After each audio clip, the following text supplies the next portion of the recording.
quiero que continuemos con el tema. A mí me ha ministrado muchísimo el tema que hemos venido tocando estos últimos 3 domingos, que son temas que tú y yo necesitamos poner en la actualidad.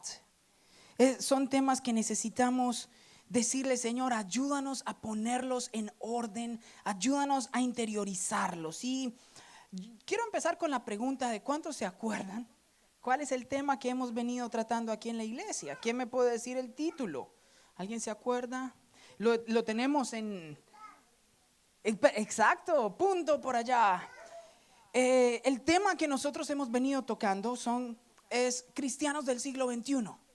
Tú y yo tenemos que ser ese cristiano del siglo XXI donde no nos quedamos atrás, vamos a la vanguardia. Eso no quiere decir, como lo explicábamos en alguna de las demás ministraciones, de las demás predicaciones, que tú y yo cambiamos nuestra ideología o que tú y yo cambiamos el centro de nuestras creencias. Eso no quiere decir, porque el tema de Dios, las doctrinas de Dios no cambian. El centro, el fundamento, la base no cambia. Lo que cambia, ¿qué es?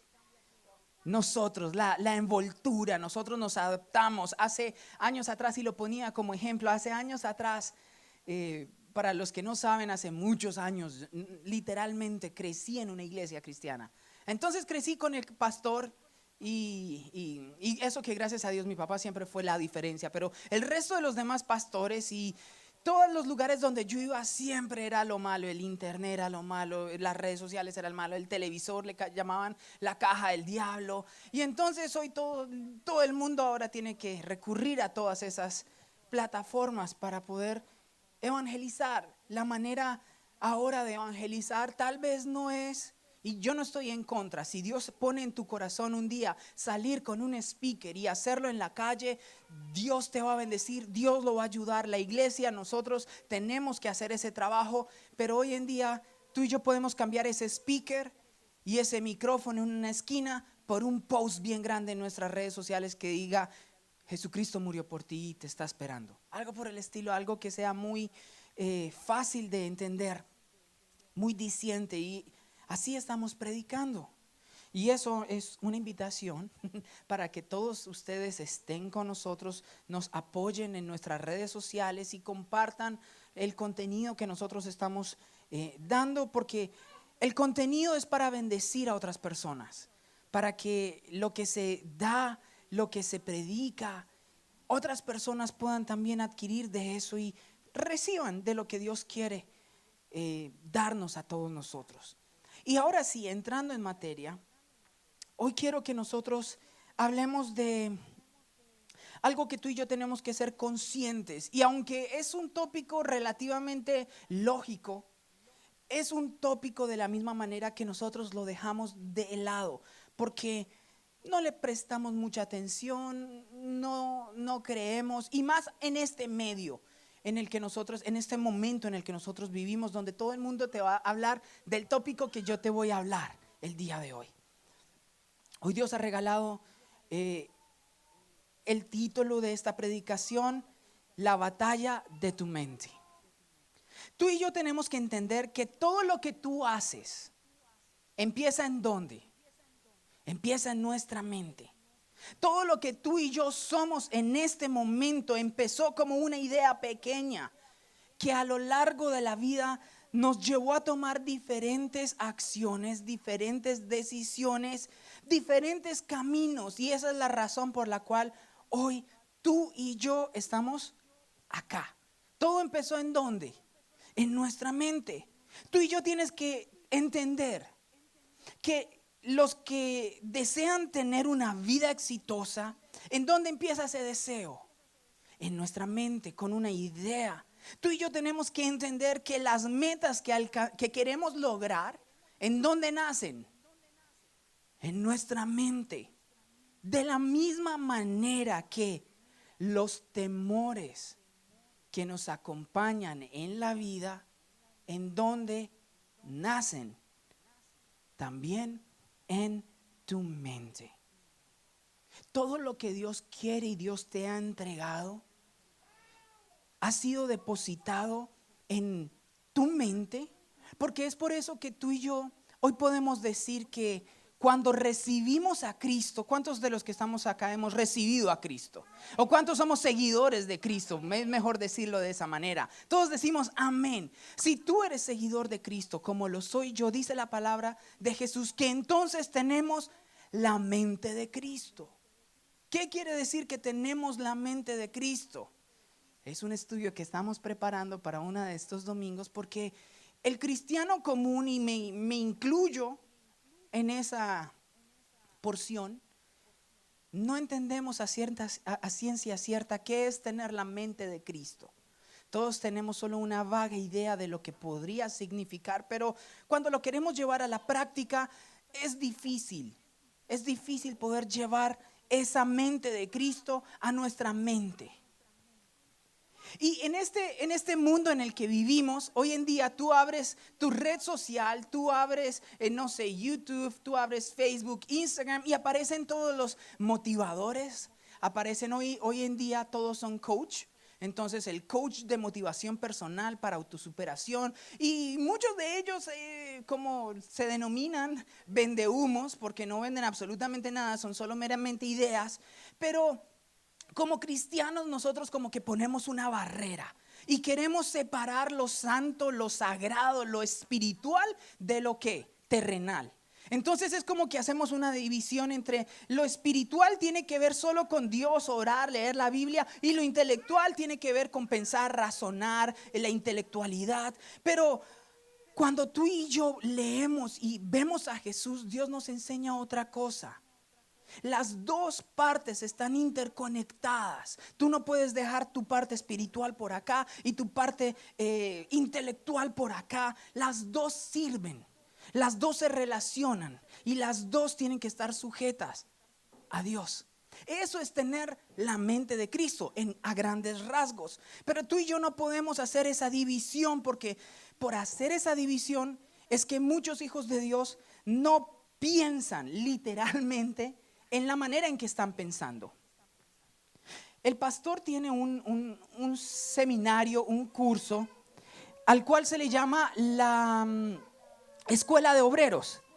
En la Escuela de Obreros, el pastor nos enseña, bien hace, en enseñarnos que el problema número uno de los hijos de Dios no es el enemigo, como lo conocemos, no es Satanás, no es el diablo, no son las potestades, no son. El problema número uno de nosotros mismos somos ¿quiénes? Nosotros mismos, nuestra mente. Porque si tú no entiendes cómo funciona la manera en que procesas la información, si tú y yo no entendemos cómo funciona nuestra mente, no vamos a poder resolver los problemas de nuestra vida. ¿Por qué? ¿Qué hace la mente en tu vida y en mi vida? La mente es la que delinea la manera en que nosotros vivimos. La manera en que tú piensas muestra los filtros que utilizamos para ver el día a día. Tu mentalidad es tu mente, es la herramienta que utilizas para poder procesar la información que recibimos de todos los medios y filtrarla de acuerdo a nuestro parecer para poder interactuar con el mundo exterior. Eso es lo que hace que tu mente y mi mente.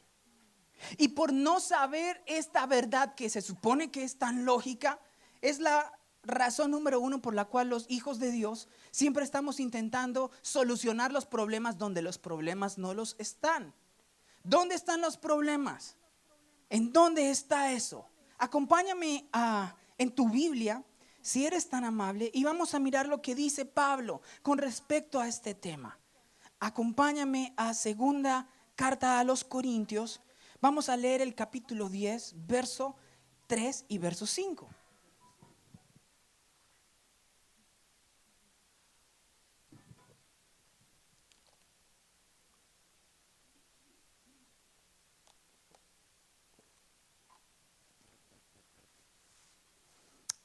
¿Lo tenemos, amada iglesia? Dice la palabra del Señor. Pues, aunque andamos en la carne, no militamos según la carne. Porque las armas de nuestra milicia no son carnales, sino poderosas en Dios para la destrucción de fortalezas.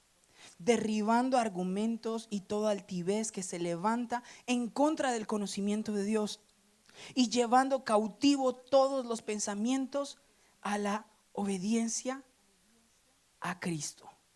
En este pasaje, mi amada familia, Pablo nos está hablando claramente de dos panoramas, de dos ramas, de dos planos, de dos universos, como tú lo quieras llamar, en los cuales tú y yo vivimos. El primero decía obviamente porque aunque andamos en la carne, tú y yo andamos en la carne porque la carne es lo que utilizamos para comunicarnos con el mundo, ¿no es cierto? Todo lo que vemos a diario, todo lo que oímos, todo lo que hablamos, es el uso de la herramienta de la carne. Y Pablo es claro, tú y yo vivimos en la carne, vivimos a través de este medio que Dios nos ha dado. Pero lo que Pablo nos está diciendo es que el problema no es que tú y yo vivamos en la carne. El problema es que la carne sencillamente es un emisario ¿de qué? De los pensamientos que nosotros tenemos. Los pensamientos que nosotros tenemos es lo que nos lleva a decir lo que decimos. Los pensamientos que nosotros tenemos son lo que nos equipa con valor o con miedo para enfrentar la vida. Por eso Pablo decía en este verso que nuestras armas no son carnales. Siempre nosotros le decimos a las personas, y cuando están por ejemplo, en consejería matrimonial, que le estamos hablando de que por favor no dejes a tu marido, no dejes a tu esposa. Recuerda que no es tu esposa, es algo que va por encima de eso, ¿no? Y muchos de nosotros siempre pensamos, sí, es el enemigo, es el diablo, es el no sé qué.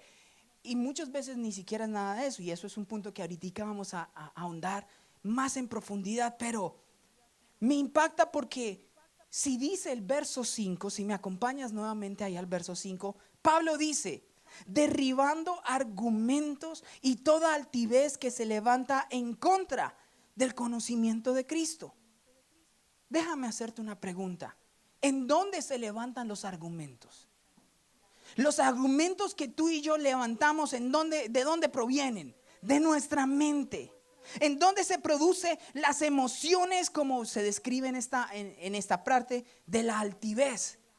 Ahora, es gracioso porque nosotros como que con la parte de las emociones tendemos a pensar, miren cómo lo trato de parafrasear, pensamos que nuestra emoción proviene como de otro órgano.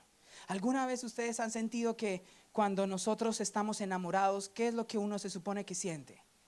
A mí me decían que se sentía como maripositas en el estómago, ¿no es cierto? Y uno siente ese palpitar.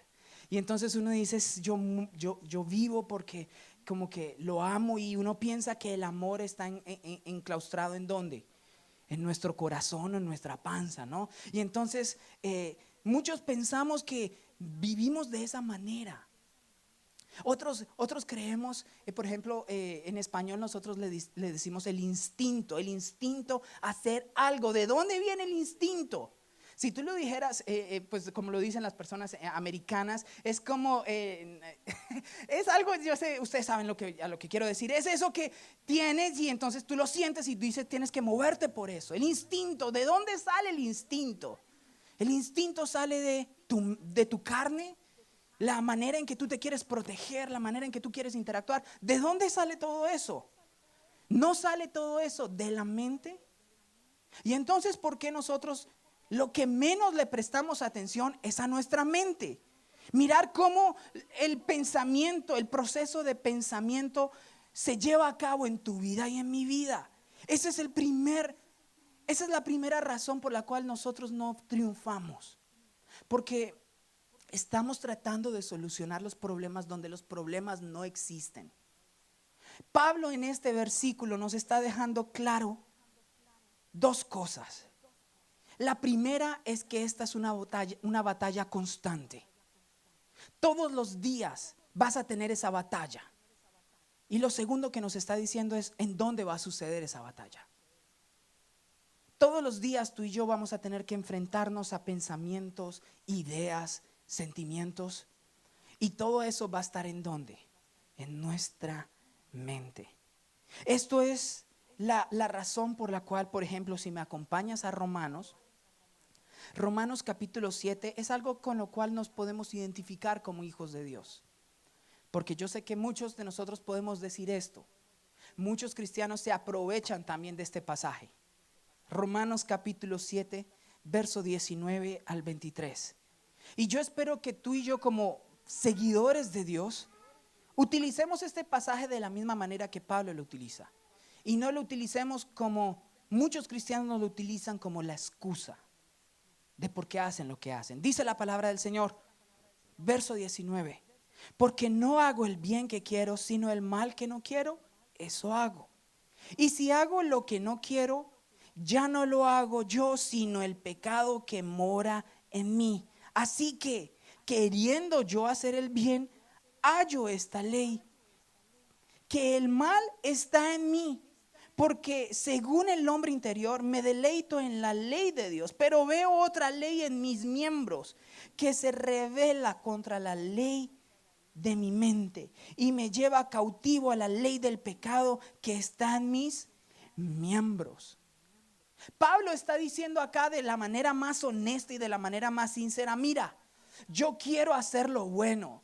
Y yo sé que todos los que estamos acá podemos decir algo similar, ¿no? Yo quiero hacer lo bueno. Yo quiero seguir a Dios. Yo quiero humillarme y levantar el nombre de Dios. Pero tengo en mí otra cosa que me impulsa a hacer algo diferente. Y por más que yo intento, está como que esto ahí que me impulsa a seguir pecando, a seguir haciendo lo que no quiero. Y como hijos de Dios, tú tienes que tener mucho cuidado en esa diferenciación. Muchos de nosotros decimos esto, pero lo decimos sin que sea algo sincero. Les pongo un ejemplo. ¿Cuál es la diferencia entre el pecado y el vivir en pecado? Hablaba con un amigo sobre este tema y me decía: no hay diferencia. Si tú pecas, pecas. Si tú vives en pecado es porque estás pecando constantemente, entonces no hay diferencia. Pero la palabra del Señor dice que hay una diferencia. Dios dice en su palabra que los que viven en pecado, ellos van a condenación. Pero Pablo acá me está diciendo: yo peco. Entonces hay una diferencia. Muchos cristianos toman este texto bíblico como excusa para no hacer lo que ellos les toca hacer. Y entonces le dicen a Dios: ay, Señor, honestamente, serio, Dios, tú sabes que yo sí quería ir a la iglesia. Tú sabes que lo intenté, pero no pude. Porque dentro de mí, y nos ponemos espirituales, dentro de mí, dentro de mis miembros corre el mismo Satanás que me ata a no ir a la iglesia. Señor, yo quería ir a la iglesia, pero el Satanás me atrapó en mi cama y me arropó con la cobija Cuatro Tigres, diríamos en Colombia, que es una cobija bien grande. Acá diríamos una cobija térmica. Me atrapó un pie, Señor, y no pude salir, pero yo quería ir.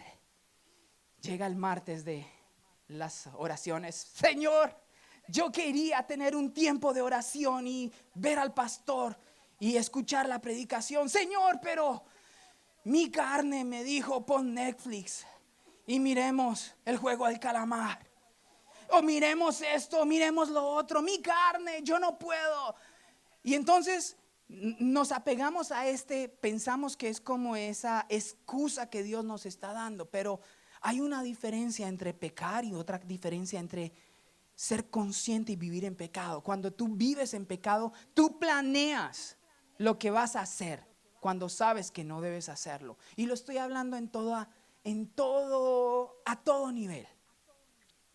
Una cosa es que tú no te des cuenta de que te equivocaste, no te des cuenta de que pecaste, sino porque ibas corriendo. Pero otra cosa es que tú planeaste y juntaste todas las piezas disponibles para decirle al pastor: pastor, no me pude conectar el martes porque es que no hice lo que tenía que hacer el resto de la semana y me tocó hacerlo el martes.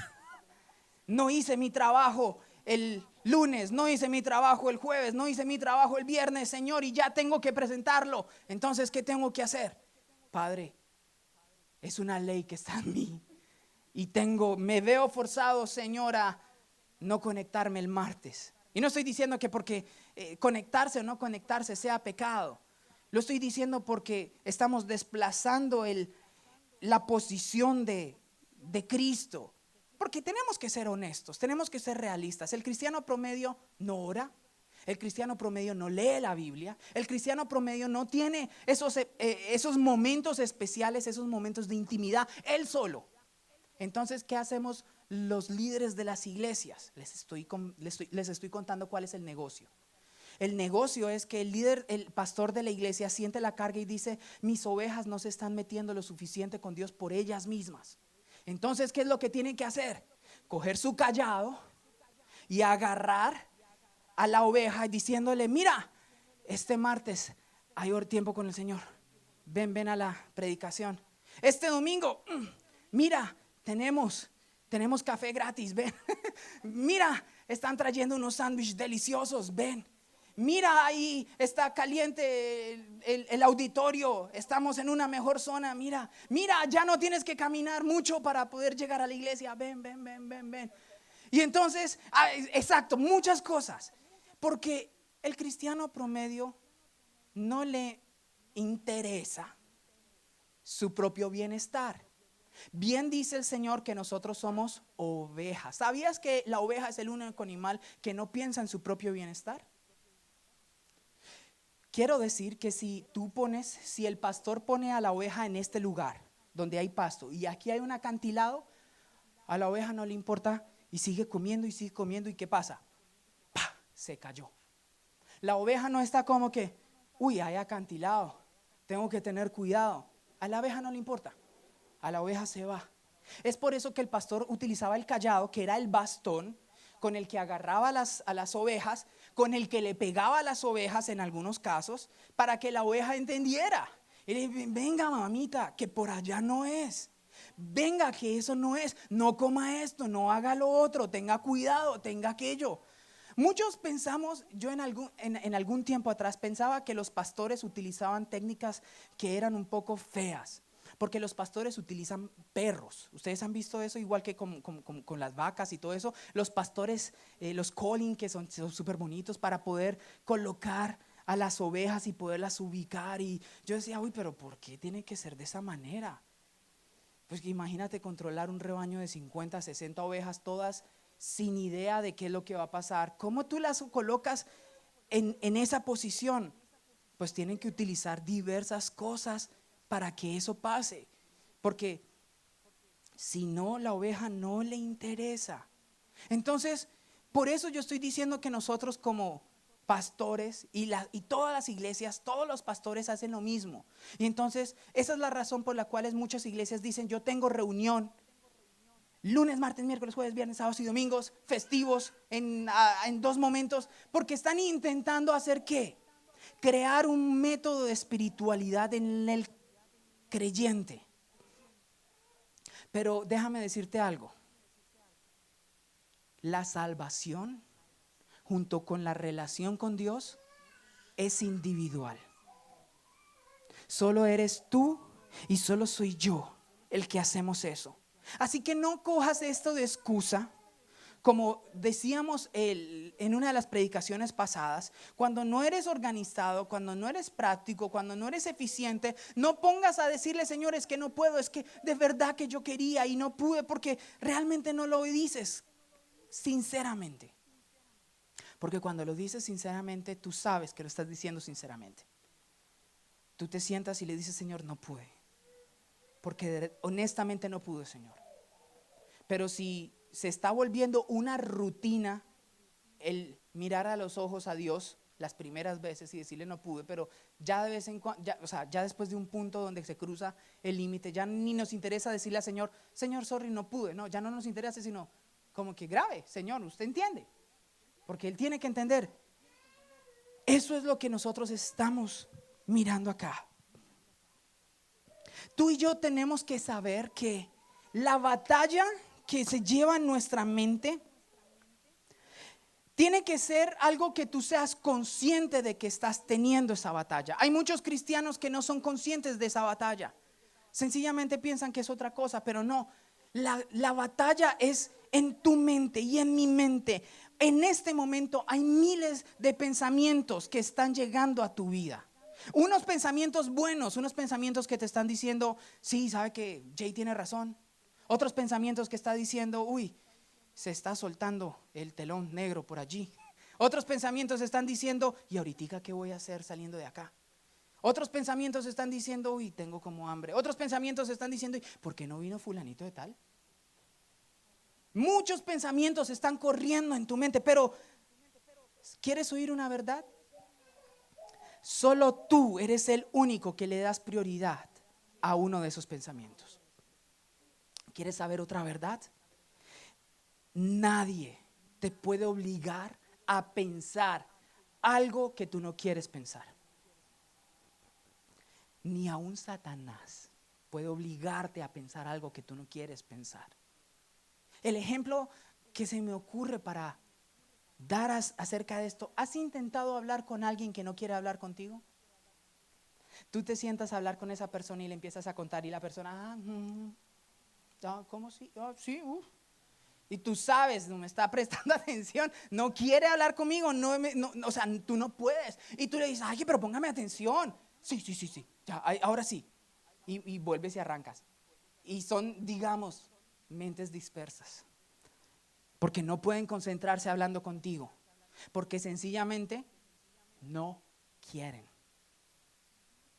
De la misma manera pasa con los pensamientos. Yo puedo intentar, el pastor puede intentar, miles de iglesias pueden intentar colocar las palabras en las redes sociales, pueden mandarte mensajes de texto, pueden llamarte todos los días, pueden tratarte de hacer. En las iglesias se crean estrategias para que las personas no se sientan aburridas y no se aíslen de la iglesia. Y muchas veces yo digo, Señor, perdónanos, ¿hasta dónde estamos llegando?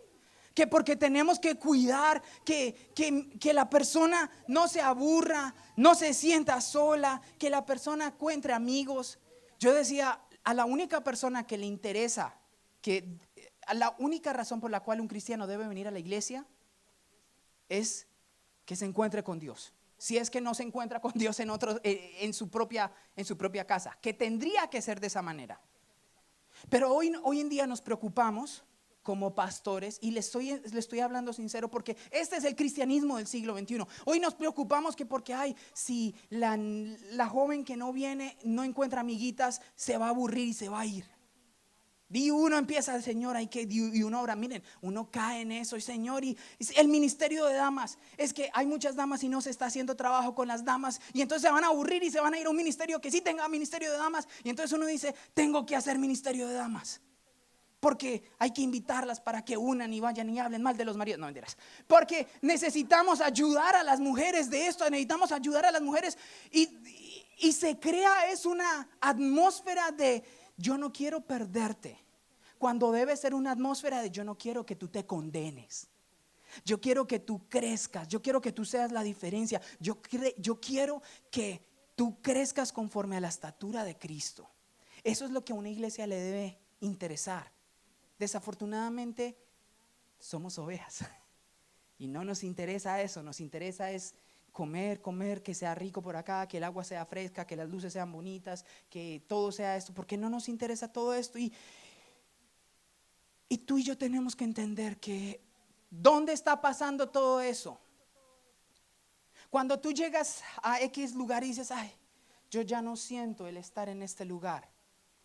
Nuevamente, eso no fue un sentimiento que llegó de un momento a otro, eso fue un pensamiento que tú has venido colocando, que tú has venido alimentando, porque nadie te va a obligar a pensar ni en la santidad ni el pecado, solo tú. Solo tú eres el que lo vas a hacer. Y entonces, esa es la razón por la cual tú tienes que identificar la manera en que tú estás pensando. Porque dice la palabra del Señor que tenemos que llevar cautivos nuestros pensamientos a Cristo.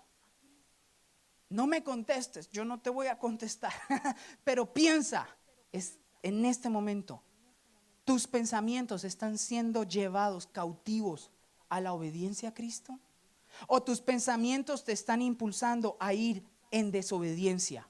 contra Cristo? ¿Qué está haciendo los pensamientos que tú tienes? Muchos de nosotros, y por eso es que existen los principios, porque los principios nos ayudan a demarcar una gran margen de todo lo que nosotros debemos o no debemos hacer. Sería ridículo, pero llegamos a esos extremos. Pastor, ¿yo tengo que orar todos los días? Pastor, ¿será que yo tengo que leer la Biblia todos los días? Pastor, ¿tengo que venir a la iglesia para ser cristiano? En este punto suena ridículo, pero hay miles de ovejas que hoy se están cuestionando si tienen que ir a la iglesia o no tienen que ir a la iglesia. Hay miles de ovejas que se están cuestionando si tienen que orar o no tienen que orar. Hay miles de ovejas que dicen, bueno, la Biblia es bonita, pero yo no la entiendo, entonces prefiero leer un libro de superación personal. Y se cuestionan con todas esas cosas, y mi pregunta para ellos es, ¿tú te estás dando cuenta de lo que estás pensando? ¿Tú te estás dando cuenta de lo que implica la manera en que estás llevando tu pensamiento? Ella te va a llevar a donde tú quieres llegar. Por eso la palabra del Señor dice, tal cual es su corazón, tal es Él. Y nuevamente el pastor nos lo ha enseñado. El corazón no quiere decir esto que nosotros tenemos acá. Literalmente es lo que nosotros tenemos acá. Porque tal cual eres tú acá, tal cual tú vas a ser. Y nosotros no podemos seguir utilizando el texto que leíamos anteriormente para decirle, Señor, es que yo realmente quería, pero no pude.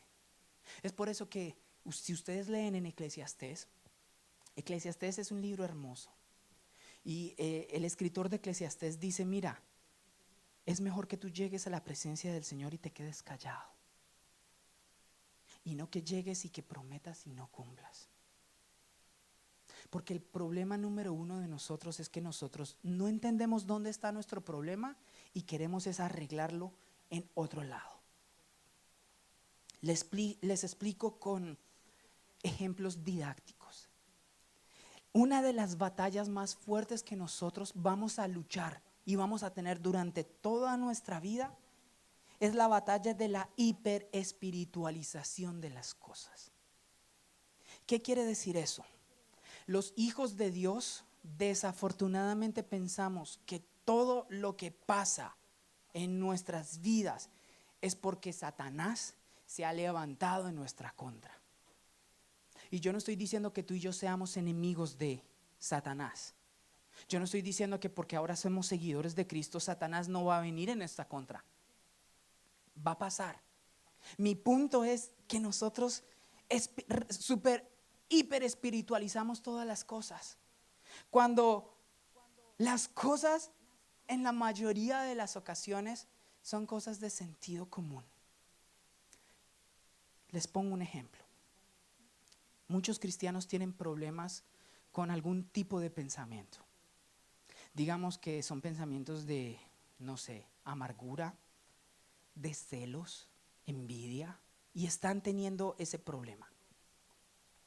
En vez de empezar a analizar qué es lo que puede estar causando esos pensamientos, donde una de las opciones es el enemigo, no, o sea, uno no descarta que el enemigo te esté enviando pensamientos de opresión, de desánimo, de desaliento. El enemigo te esté enviando pensamientos de, no sé, de que te sientas inferior y todo el cuento. No lo descartes. No es la única posibilidad de que ocurra eso.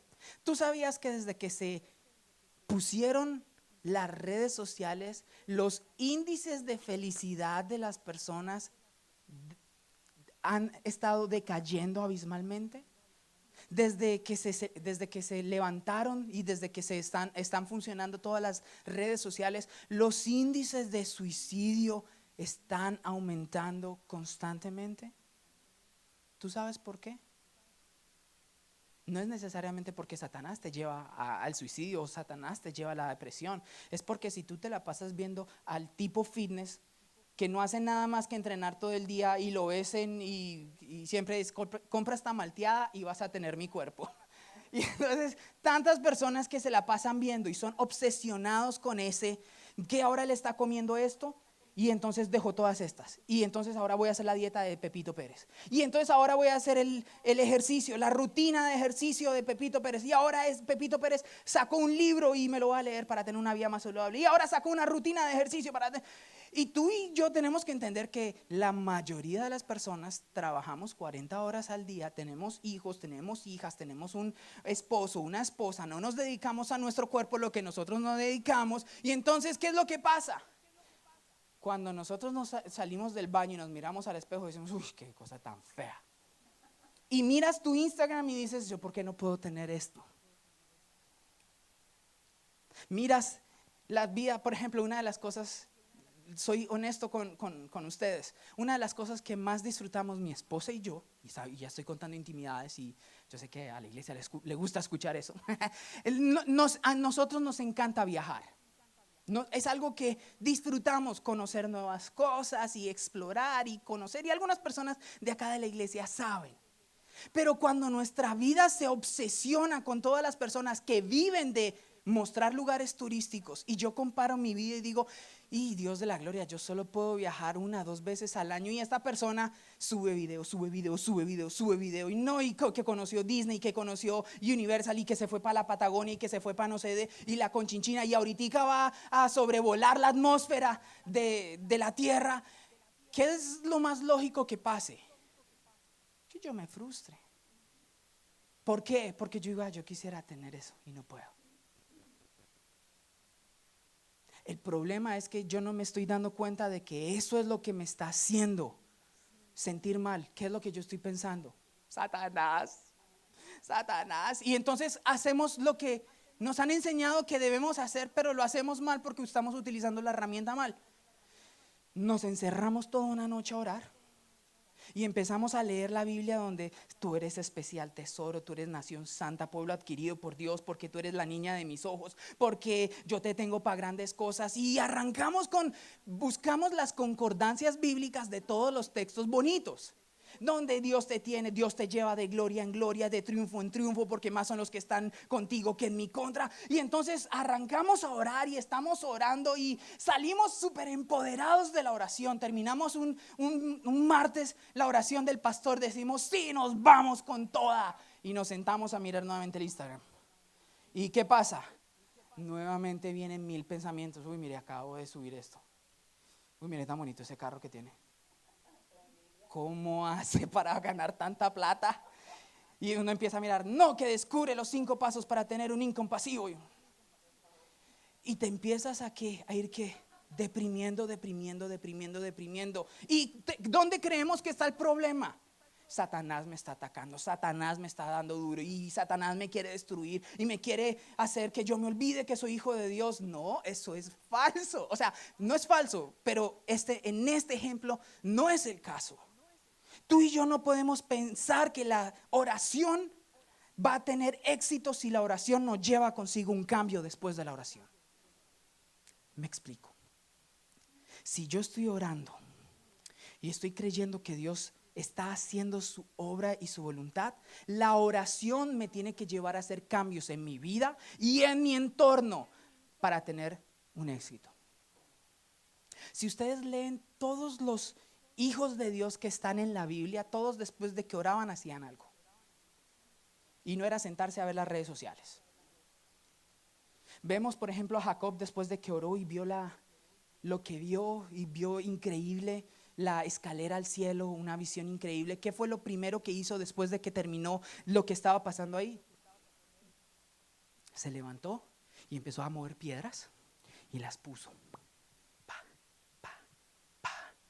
Y las construyó y dijo, ahora siempre que vea este lugar va a ser como si él estaba utilizando su Instagram visual y esto me va a acordar de que aquí pasó algo, de que aquí vi a Dios. Y ustedes ven que cada persona que tenía un encuentro con Dios, lo primero que hacía era construir un altar y recordarse que en este lugar pasó algo diferente con Dios. Este lugar ahora ya no me recuerda que yo entré con problemas. Este lugar ya no recuerda que yo no sabía qué hacer. Este lugar ahora me recuerda que Dios está en control. que Dios se comunicó conmigo.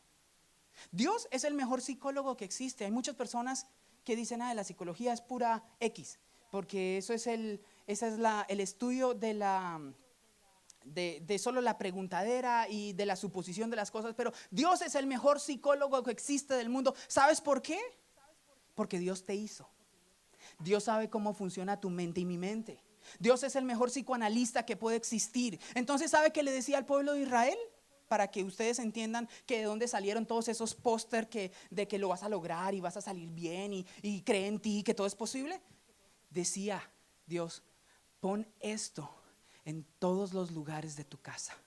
Pon la palabra mía en los dinteles de tu casa, en las puertas, para que cuando tú veas, recuerdes lo que ha pasado. ¿Sabes qué le dijo Dios a Abraham? Le cambió el nombre.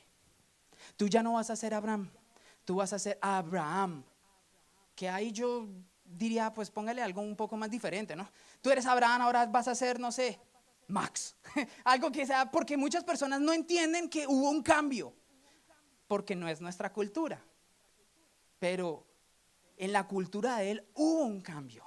Y cada vez que él decía, ahora mi nombre no es Abraham, es Abraham, él se estaba recordando a sí mismo que algo, que ahora iba a ser padre de multitudes. Su mundo físico cambió a raíz de su mundo espiritual. Pero tú y yo no podemos esperar que nuestro mundo espiritual cambie el físico si tú no estás dispuesto a cambiar el físico. Porque Dios no va a hacer, Dios no va a quitarte el internet para que dejes de mirar cosas que no debes mirar. Porque Dios te va a dar Dios nos dio a nosotros todo un libre albedrío y nosotros podemos hacer lo que nosotros queramos hacer. Dios te pone las opciones y ¿quién elige? Tú eliges cambiar tu realidad. Y ese quote salió como de uno de esos seminarios de poder mental y de superación personal, pero tú eliges tu propia realidad cuando tu oración invade el campo físico con cambios. Pongo otro ejemplo. Personas que tienen problemas con el vocabulario, son muy groseras. Y eso no pueden dar una frase sin que estén diciendo 1 y 2 y 3 y 4. En Colombia le decimos madrazos, malas palabras, son groseros. Y vuelve y juega, estas personas son conscientes de que son groseras, porque no hay nadie que no sea consciente del mal que tiene. No hay nadie, a no ser de que sea un loco. Pero la mayoría de las personas normales saben el mal que tienen. Y entonces vuelve y juega, es un cristiano que tiene problemas con su habla.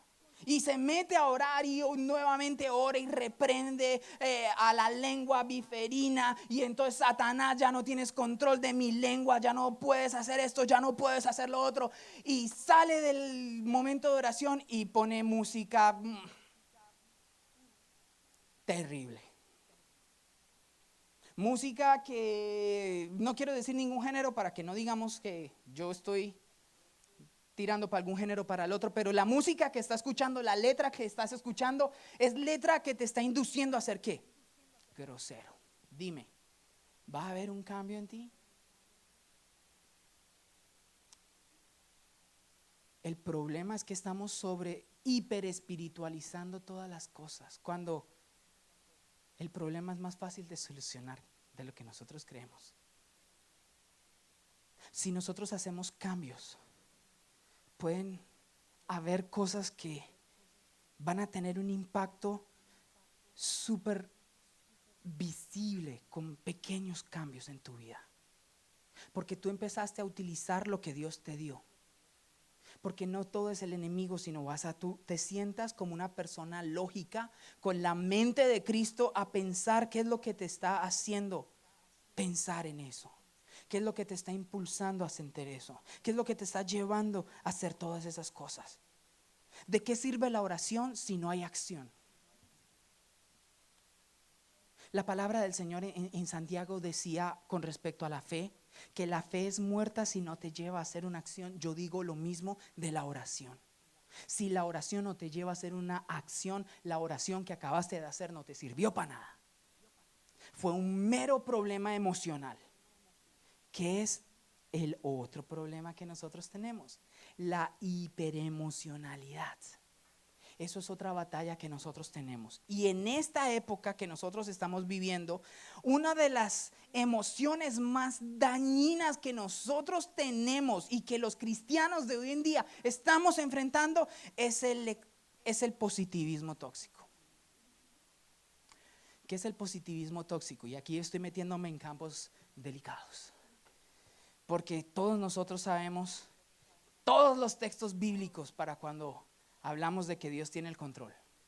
Y decimos es que los que mencioné ahorita, todo lo puedo en Cristo que me fortalece. Todas las cosas a los que amamos al Señor nos ayudan para bien. Todo lo que nosotros hacemos, Dios nos los va a respaldar, porque más son los que están conmigo que el que está en mi contra, porque por un camino vienen y 7 se van. Y entonces nos armamos de todas esas cosas, que está bien. Pero el positivismo tóxico es el positivismo que te lleva a anular la realidad de que posiblemente lo que estás viviendo ha sido culpa de que cometiste, sencillamente tomaste una mala decisión.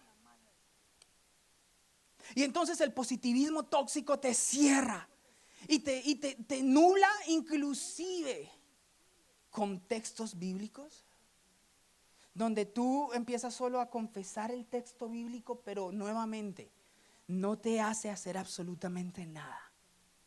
Sencillamente repites. Entonces tienes una emoción y lo vas a separar, lo vas a intentar contrarrestar con otra emoción, pero no va a haber una resolución del problema. Entonces andamos en un carrusel de emociones. Hoy un día soy más que vencedor, mañana no sé qué va a pasar. El positivismo tóxico te lleva a no querer ver la realidad por cómo es la realidad. Te lleva a ver las cosas como que en una fantasía. Y desafortunadamente hay muchos cristianos que viven la vida como si fuese una fantasía. ¿Qué más real que Dios le diga a sus hijos? Mira, cuando empieces un proyecto, siéntate a calcular no si lo vas a poder empezar, sino lo vas a poder ¿qué? Terminar. Y él mismo te da la razón, porque si tú empiezas y no lo pueden terminar, vas a caer en vergüenza con todas las demás personas. Eso lo está diciendo Dios. Dígame si eso no es un pensamiento lógico. Siéntate y calcula, no si vas a poder empezar el mortgage, si no lo vas a poder terminar. Y tú haces tu estudio y haces parámetros de crecimiento y mirar todas las posibles variantes. Pero un positivismo tóxico es aquella persona que se lanza a la aventura diciendo yo tengo fe de que Dios va a hacer y Dios me va a respaldar. Dios me va a respaldar, Dios no va a ayudar a tontos. Y muchas de las personas van a tener que aprender por humillación lo que pudieron aprender por revelación, porque malinterpretaron la fe. Y entonces dijeron, Señor, mira, yo estoy el mismo ejemplo, y yo sé que suena ridículo, pero el mismo ejemplo de siempre. Señor, yo tengo, mi presupuesto alcanza para poder tener una casa de un mortgage de $1,500. Ese es mi presupuesto, Señor, por fe me voy a ir a 1,600 y yo sé que tú harás. Listo, hasta ahí, ok, digamos que es fe, pero el positivismo tóxico, ¿sabes qué te dice?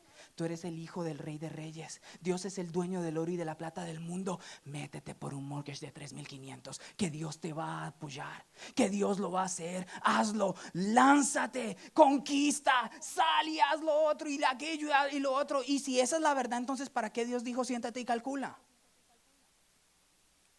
El positivismo tóxico te lleva a hacer decisiones en base a una emoción de que todo va a estar bien porque Dios te ama. Y todo va a estar bien porque Dios te ama, pero eso no quiere decir que vayas a sufrir por errores tuyos. La palabra del Señor dice que Él convierte lo malo en bueno. Y todos decimos amén. Pero eso no quiere decir que por causa de que tú y yo seamos cabezones no vamos a sufrir por el error que acabamos de cometer. Siempre he creído que José no tenía que haber tenido una relación tan mala con los hermanos si no hubiese sido el típico hijo consentido. Si él hubiese vivido de la manera en que tenía que haber vivido, si él hubiese tenido la relación de la manera que debía haber tenido la relación con sus hermanos no hubiesen tenido que hacer eso. Tú te has puesto a pensar, y yo no quiero ser ahora el abogado del diablo, pero tú te has puesto a pensar, ¿qué tan malcriado tenía que haber sido José para que sus hermanos hubiesen deseado la muerte de ese individuo? Y todos pensamos acá, ¿qué es lo que uno piensa? Es que Satanás llenó los corazones de los hermanos con sed de sangre, con sed de poder, y entonces ellos van a aplastar al hermano porque Satanás puso ese deseo ahí. ¿Es una posibilidad? Sí, es una posibilidad. Otra posibilidad es que José era un niño mimado, un bueno para nada, que corría cada rato, papá, mamá, me miraron mal, me hicieron lo otro, voy a sapear a todos mis hermanos. Porque ¿para qué el papá de José lo mandó a mirar a sus hermanos? ¿Ustedes han pensado eso? Y yo no estoy diciendo que entonces como hermanos ahora yo me voy a cubrir y entonces haz lo que tú quieras porque yo te voy a cubrir. No, pero se supone, cuando tú tienes una buena relación con tu hermano, tú no quieres que a tu hermano le vaya mal. Y hasta cierto punto tú empiezas a tratar de encubrir cosas que él hace para que no le pase nada malo. Pero cuando tu papá sabe que todo lo que tu hermano haga, tú se lo vas a contar porque tú eres el sapo de la casa, el que anda llevando los chismes, ¿cómo te van a mirar tus hermanos? Pues te van a mirar mal, te van a mirar con odio. Y a eso súmale que tu papá te da tratos preferenciales, que y a todos nos han pasado eso, y a todos lo hemos vivido en diferentes niveles. Pero imagínate tú, si tú tienes un hermano, trasladémonos todos a nuestra juventud si tuviste, que papá y mamá decían, bueno, vamos a arreglar la casa, pero Pepito, tú quédate tranquilito. Él puede dormir hasta tarde, no me lo molesten. Mientras todo el resto se tiene que levantar a arreglar. Tú lo único que tienes que hacer es lavar la loza. Y dejémoslo así. No la lavo hoy, no importa, yo la lavo, porque hay papás y mamás que son así. Le entregan una responsabilidad a los 2 hermanos, 3 hermanos, 4 hermanos. Uno de ellos no hizo lo que tenía que hacer, y papá y mamá, ¿qué hacen? Ay, yo lo hago por él, no hay problema, yo lo lavo. Ay, es que él estaba cansado, él que es muy niño, es muy chiquito. ¿Qué estás causando tú en todos tus hijos, el resto de tus hijos? Discordia, rabia, sed de venganza, de decirle, mamá, mire que él no hizo esto, mire, no. ¿Por qué lo hacen? Porque hay un desequilibrio. ¿De quién es la culpa? De que Satanás está metiendo un problema ahí, de que Satanás está metiendo una raíz de amargura en el niño, de que Satanás está moviendo, de que hay un demonio ahí atacando. No, es que tú estás siendo poco inteligente. Exacto, si se va a esclavizar a los hijos hay que hacerlo a la par. No tiene que haber diferencia, pero eso es lo que yo estoy diciendo. Eso es lo que yo estoy diciendo cuando digo, José no tuvo que haber vivido lo que tuvo que haber vivido si tal vez hubiese sido diferente. El positivismo tóxico nos lleva a creer que no importa lo tonto o lo ingenuo que lleguemos a ser, Dios siempre nos va a rescatar. Y yo digo gracias a Dios porque es verdad. Pero eso no va a impedir de que nos demos duro. De que por eso Dios dice que Dios es como nuestro papá. Yo me acuerdo cuando a mí me estaban enseñando a montar cicla. Mi papá me decía, váyase por acá. Y yo medio podía irme por lo que estaba medio pavimentado, lo que estaba bien. Pero después de un poco tiempo de que creía que iba mejor, me empezaba a ir por lugares que todavía no tenía el control de hacerlo. ¿Y cuál era la consecuencia? ¿Que Satanás me ponía un tropezadero para caerme? No, que yo no tenía la experiencia para coger por ahí y me daba mis tiestazos, me caía, me dolía y tenía que hacer eso, y mi papá tenía que decirme que no, pues vamos adelante, tienes que seguir. Por eso te estoy diciendo, métete por acá. ¿Cuántos padres tienen que decirle eso a sus hijos y sus hijos aún así no hacen caso y se dan duro?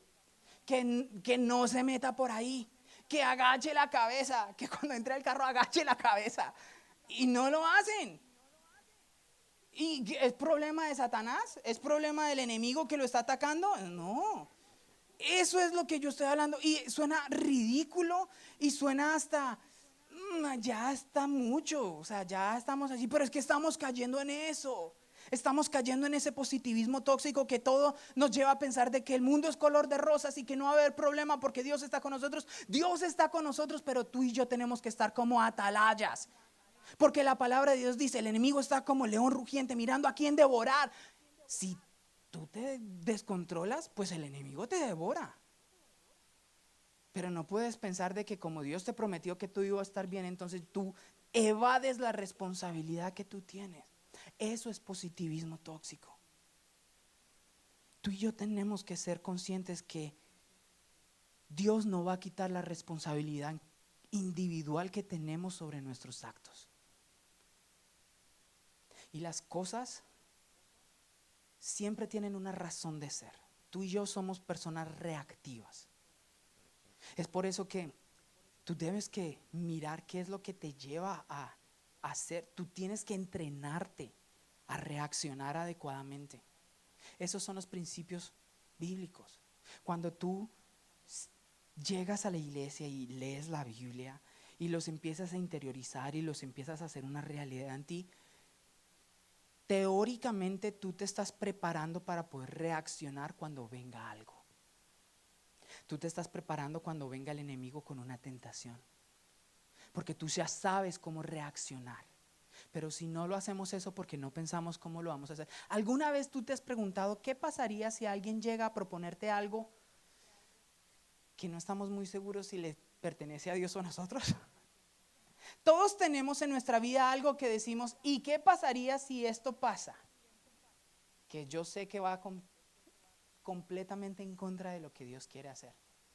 ¿Estaría dispuesto a hacerlo o no estaría dispuesto a hacerlo? ¡Ay, pastor, eso no se dice!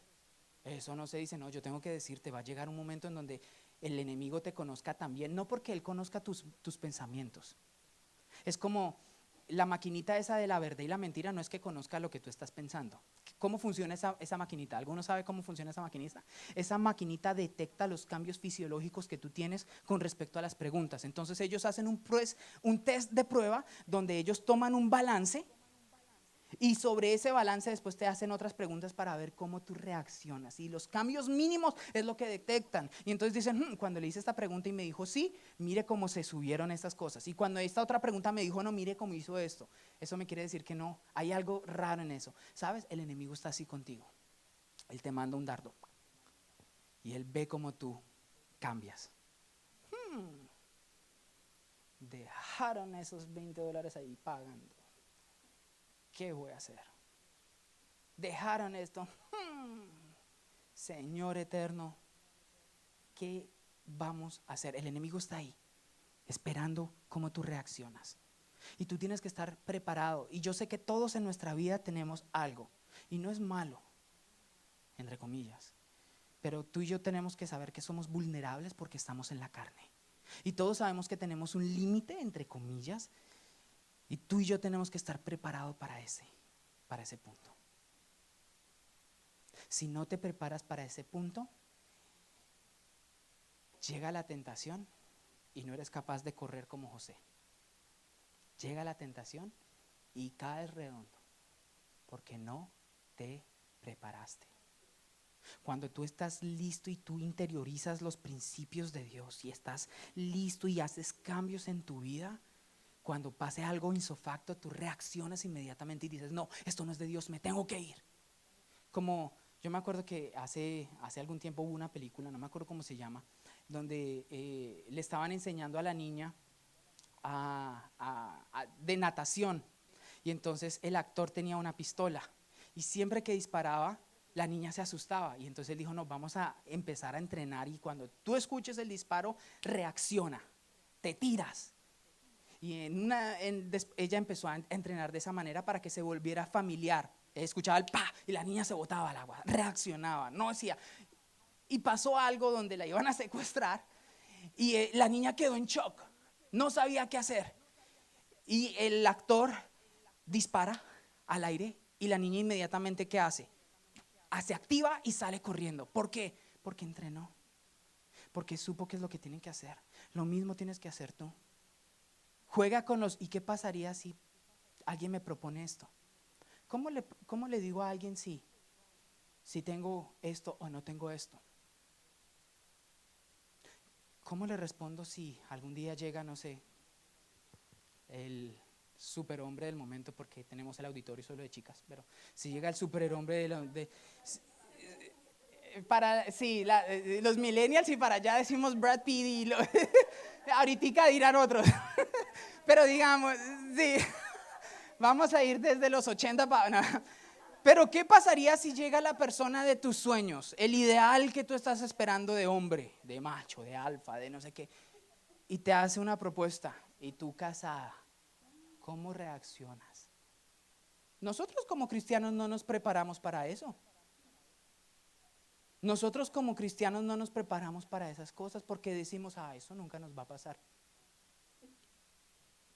Yo me acuerdo que escuché una predicación donde estaba hablando un señor y él decía que el pastor tenía problemas con, con la pornografía. Siempre fantaseaba de X o Y. Y un día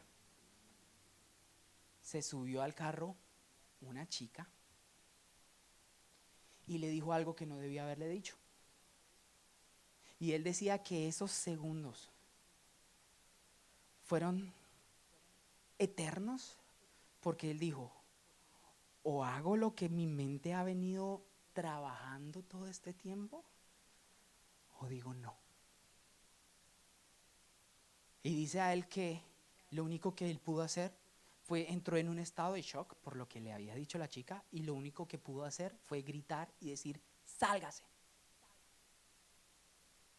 Él dice, yo no me acuerdo si estábamos en un lugar donde estuviese más carros, si estábamos bien, si ella iba a quedar a salvo. Yo no me acordé de nada, yo solo pude reaccionar instintivamente y en ese momento dijo, sálgase. Y para mí eso fue chocante. Y wow, porque ¿qué pasa si el día menos pensado llega la propuesta a la cual le tienes miedo y se presenta delante de ti? ¿Qué le vas a decir tú? No estamos preparados, no nos estamos en un cuento de hadas por todas estas cosas.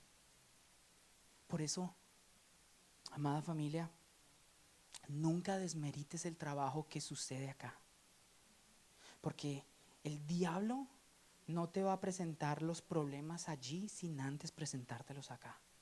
Y el diablo es tan astuto de que corre escenarios en tu mente. Y cuando ve que tú reaccionas a X escenarios, entonces te los presenta en carne. Y es por eso que el Dios y Pablo nos decía, tú no tienes que andar militando o defendiéndote en la carne. Tú tienes que derribar los argumentos que se presentan acá. ¿Por qué lo tienes que hacer? ¿Por qué no lo tienes que hacer? ¿Qué te limita?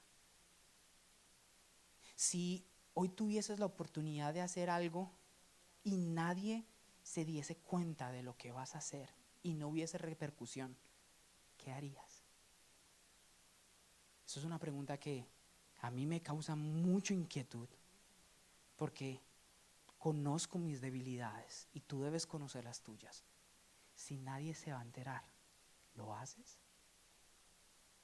Si Dios te da un día libre, como estas películas de la purga, si Dios te dice tienes 24 horas para hacer lo que quieras y no te vas a condenar, ¿qué harías? Dios de la gloria, uno no se aparece por la iglesia. La batalla es una constante, amada iglesia. La batalla está allí. De nada te va a servir que vengas a la iglesia, que ores, que leas, aunque tienes que hacerlo y tienes que hacerlo cada día más. Si eso no cambia tu entorno físico, estás haciéndolo mal.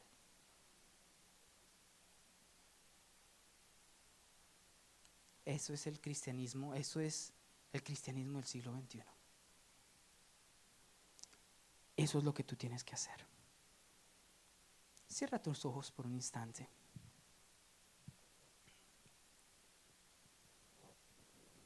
Y hoy sé sincero con Dios. Yo sé y creo que siempre lo has sido. Pero allí en tu mente, háblale a Dios. Dile lo que estás sintiendo en este momento, lo que estás pensando. Dice Dios que nosotros debemos llevar cautivos nuestros pensamientos a la obediencia de Cristo. Tal vez hasta este momento solo has venido diciéndole a Dios: Señor, pero explícame por qué no puedo, o explícame por qué tengo que hacer esto. Y hoy solo dile a Dios: Señor, ayúdame a poder llevar cautivos mis pensamientos a ti. Pensamientos que puedo creer que son buenos. Sé honesto con Dios y dile: Señor, a mí me parece que este pensamiento es bueno. Me parece que su fin es un fin bueno. Padre, pero solo tú sabes, porque dice tu palabra que muchas veces es engañoso para nosotros el camino. Porque cuando nosotros vemos que es camino de bendición, Señor, tú ves lo que realmente es, Padre. Y muchas veces el camino que elegimos por buenas intenciones, Señor, es un camino de muerte. Padre, hoy te presentamos nuestra vida, Dios. Lo que hemos venido pensando hasta el día de hoy. La manera en que hemos venido actuando, Dios. Señor, perdónanos porque muchas veces sobreespiritualizamos las cosas cuando no nos damos cuenta de que mi medio ambiente tiene que ser alterado cuando oro, Dios. Señor, y muchas veces oro, leo la palabra y vuelvo y me conecto al medio ambiente que me ataca. Oro y leo tu palabra, Señor, vengo a la iglesia, Padre, y después salgo y me sumerjo nuevamente en este mundo que me llena de pensamientos que no deben, que no me bendicen, que no me levantan, Jesús. Padre, porque tal vez estoy escogiendo mal a mis amistades, porque creyendo que los estoy ayudando, Dios mío, lo que he querido negar, Padre Celestial, es que me están arrastrando. Padre, tú conoces nuestro corazón, tú conoces que en nuestro deseo, Dios mío, es agradarte, como lo decía Pablo, Dios mío. Queremos glorificarte, Jesús, queremos honrar tu nombre, queremos, Señor, hacer de nosotros, Señor, como tú quieres que seamos, Padre Celestial. Pero muchas veces, Dios mío, esta ley que está en nosotros, Señor, nos impulsa, Dios mío, a lo opuesto. Señor, ayúdanos, Dios, a prepararnos para cuando la propuesta, Dios mío, que puede hacer tambalear nuestra vida llegue, Dios, tengamos la fuerza para mirarte a ti, Jesús. Tengamos la valentía para poner nuestros ojos en ti, Jesús. Padre, hoy te pido por esta congregación, Señor, te pido por todos aquellos que nos ven. Jesús, no sé cuál sea la batalla que están viviendo en este momento, Padre, pero tu palabra dice, Dios mío, que tuya es la victoria, Jesús. Y yo sé que tú nos vas a equipar, tú adiestras nuestras manos para la batalla, Dios mío. Señor, tú has dicho que nosotros tenemos tu mente, la mente de Cristo Jesús. Padre, te pido que tú nos ayudes, Señor, a hacerla algo real. Esto de la mente de Cristo Jesús no queremos que sea algo mítico, algo sin entenderse, algo que no tenga usos prácticos. Todo lo contrario, realmente queremos entender lo práctico que eres tú, Jesús. Señor, yo te doy gracias, Padre Celestial, porque yo sé que tú has hablado en nuestro corazón. No permitas que nosotros mismos enterremos esta palabra y la pongamos a un lado. No permitas que el enemigo la desarraigue de nuestros corazones. No permitas que las circunstancias hagan que se nos olvide, Dios. Como buenos administradores, Señor, ayúdanos a cultivar esta palabra y que esta palabra pueda dar fruto de gloria para ti, Cristo Jesús. Ese es nuestro deseo, Padre eterno. Te doy gracias, Señor, porque toda tu palabra, Dios mío, se hace realidad en nuestras vidas, Señor. Cuando nosotros la entendemos, Señor, en conciencia, y cuando lo vemos, Padre Celestial. Te damos gracias, Señor, porque tú estás con nosotros, Señor, y porque si tú estás con nosotros, Señor, nada ni nadie puede ir en nuestra contra, Jesús. Te doy la gloria, la honra. En el nombre poderoso de Cristo Jesús. Amén.